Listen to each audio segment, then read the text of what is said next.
मुख्यमंत्री देवेंद्र फडणवीस आणि उपमुख्यमंत्री एकनाथ शिंदे यांच्यामध्ये महत्त्वाची बैठक सागर बंगल्यावर पार पडली आहे। जवळपास 50 मिनिटे ही बैठक झाल्याची माहिती आहे। या बैठकीमध्ये मंत्रिमंडळ विस्तारावर शेवटचा हात फिरवण्यात आलाय। सकारात्मक बैठक झाल्याचं कळतंय। ज्या खात्यावर तोडगा निघत नव्हता त्यावर देखील आता तोडगा निघालेला आहे।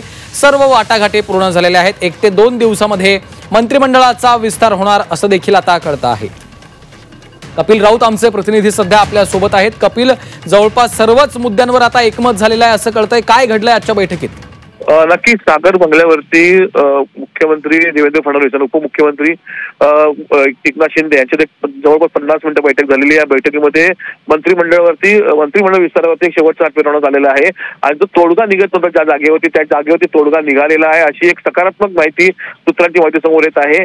आणि ज्या वाटाघाटी होत्या वाटाघाटी सर्व संपलेल्या आहेत आणि पूर्ण झालेल्या आहेत। त्यामुळे मंत्रिमंडळ विस्तार आता लवकरच होईल। तो 1 ते 2 दिवसात विस्तार होऊ शकतो अशी एक महत्त्वपूर्ण माहिती समोर येते।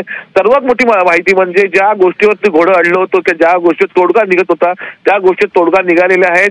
जे विभाग जे मंत्रालय पाहिजे होते ते मंत्रालयामध्ये जी वाटाघाटी होती ती वाटाघाटी संपलेली आहे असं आपण बोलू शकतो। ज्या गोष्टीकडे सर्वांचं लक्ष लागलं होतं आणि ती गोष्ट झालेली आहे आणि लवकरच मंत्रिमंडळ विस्तार होण्याची चिन्ह दिसत आहेत। निश्चितच धन्यवाद कपिल सविस्तर माहितीसाठी।